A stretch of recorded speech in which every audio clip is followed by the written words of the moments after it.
Friends, Assalamu alaikum wa rahmatullahi wa barakatuh. As you know, I am Shaukat Ahmed Khan, teaching General English in class 10th at BHS Seril. Dear students, my today's topic is the third part of The Tale of Custard the Dragon. Dear students, آج ہم اس میں discuss کریں گے exam style questions and literary devices used in this poem. Dear students, سب سے پہلے ہم discuss کر لیتے ہیں جو آپ لوگوں کے ایگزام پیپر میں وہ سٹنزاز دیے گئے ہوتے ہیں اور ان میں سے اس طرح کے کوشچنز پوچھے جا سکتے ہیں، تو آپ لوگوں کو یہ پویم پھر سے اچھی طرح سے پڑھنی ہے اور اس طرح کے کوشچنز کو ذہن میں رکھنا ہے. یہ 1 مارک سے کوشچنز ہوتے ہیں، جیسے میں بتا چکا ہوں پہلے بھی. تو یہاں پہ یہ کوشچن اس طرح سے آ سکتے ہیں: وائر ڈڈ بلندا لیو؟ آپ جانتے ہو وہ وائٹ ہاؤس میں رہا کرتی تھی. And name the pets of Belinda, جو آپ جانتے ہو اس کے پیٹس کون کون سے تھے. وہ ڈاگ تھا اور وہ ایک ماؤس اس کے ساتھ تھا اور وہ ڈریگن بھی اسی کے ساتھ رہتا تھا. تو اس طرح کے جو پیٹس تھے جو اس نے پال رکھے تھے ان کے بارے میں آپ لوگوں کو بتانا ہوگا. سمپلی پیٹس کے نام لکھنے ہیں، 1 مارکس کوشچن ہے. اور ہو واز کنسیڈرڈ ایز کورڈ، کس کو کنسیڈر کیا جاتا تھا؟ وہ آپ جانتے ہو وہ ڈریگن کو کنسیڈر کیا جاتا تھا. اسی طرح سے ہو چیزڈ لائنز ڈاؤن اسٹیئرس، آپ لوگوں نے یہ اچھی طرح سے سمجھا ہوگا. ہو پرووڈ بریور، اور آخر میں کون بریو پروو ہوا؟ وہ تھا dragon. And how did parrot look? Parrot کی شکل و صورت کیسی تھی؟ سمپلی اس کی شکل کیا تھی؟ وہ آپ لوگوں نے اس میں دیکھا کہ اس کی بلیک بیئرڈ تھی اور اس کی ایک ٹانگ ووڈ کی بنی ہوئی تھی. سمپل سا آنسر لکھنا ہے، ٹو دا پوائنٹ آنسر لکھنا ہے. 1 مارکس کوشچن ہے.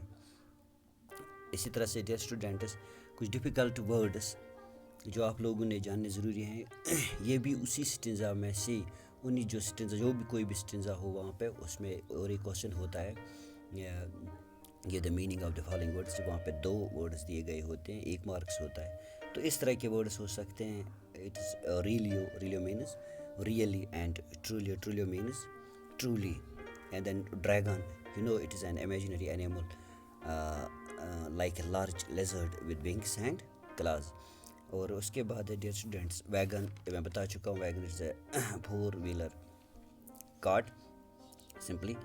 And it is here daggers double edged blades، یعنی وہ بلیڈ جس کے دونوں سائڈ میں ایجز ہو یا دونوں سائڈ میں جس کے دونوں سائڈ یہ شارپ ہوتے ہیں.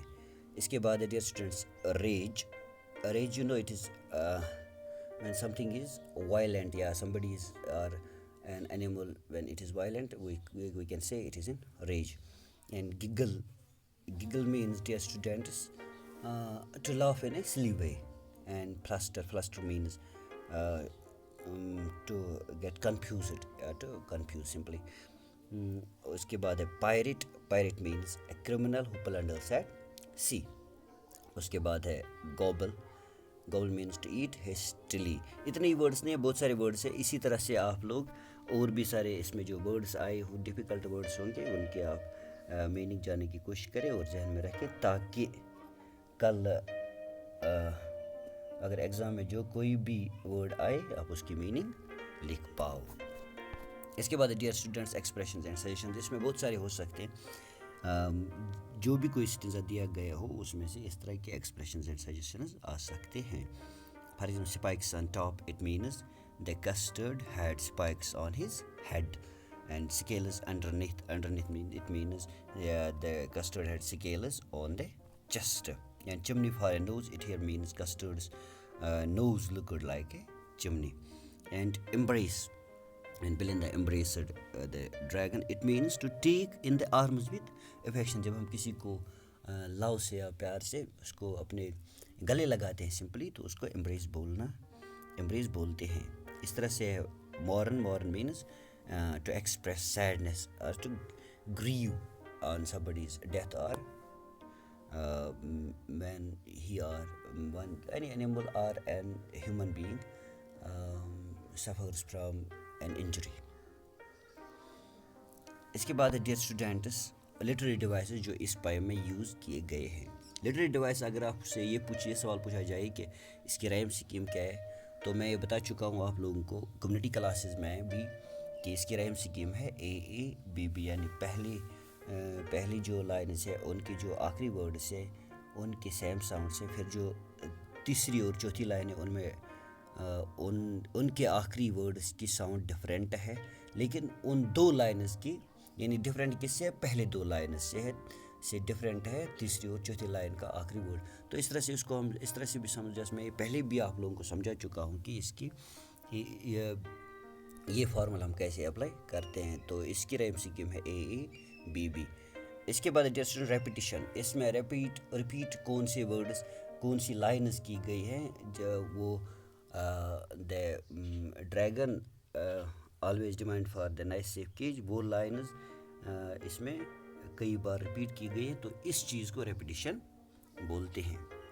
اس کے بعد ڈیئر اسٹوڈنٹس، اس میں کمپیریزن بھی کیا گیا ہے. کمپیریزن یہ بھی میں آپ لوگوں کو کمیونٹی کلاس میں بتا چکا ہوں. اب یہاں پہ آپ لوگوں کو میں اس لیے یہ لکھ رہا ہوں کہ آپ لوگوں کے ذہن میں اس طرح کے سوالات ہونے چاہیے جن کو آپ لوگوں نے سمجھنا ہے. تو یہاں پہ میٹافر بھی یوز کیا گیا، اور سملی جس میں ڈائریکٹ کمپیریزن کیا گیا اس کو میٹافر بولتے ہیں. تو اس پہ میں میٹافر یوز کیا گیا ہے، اور سملی یہ میں آپ لوگوں کو کل ہی بتا چکا ہوں. اور اس کے بعد ہے پرسونیفیکیشن، یعنی کہنے کا مطلب یہ ہے کہ لٹری ڈیوائس میں آپ لوگوں کے ساتھ ڈسکس کر چکا ہوں. تو آپ لوگوں کو یہ چیزیں ذہن میں رکھنی ہے کہ اس طرح سے اگر کوشچن آئے تو یہ لٹری ڈیوائس اس میں یوز کیے گئے ہیں. پرسونیفیکیشن ہے مطلب کہ وہ جو اس کے پیٹس تھے وہ اس کے ساتھ باتیں کرتے ہیں، اس ڈریگن پر ہنستے ہیں. جب یہ ساری چیزیں وہ کرتے ہیں تو ان کو پرسونیفائی کیا گیا ہے، اس کو ہم پرسونیفیکیشن بولتے ہیں. یہ تھا اس پوئم کا آخری پارٹ ڈیئر اسٹوڈنٹس. اس کے بعد ہم ملتے ہیں نیکسٹ پوئم میں. تب تک کے لیے stay home, stay safe and thank you.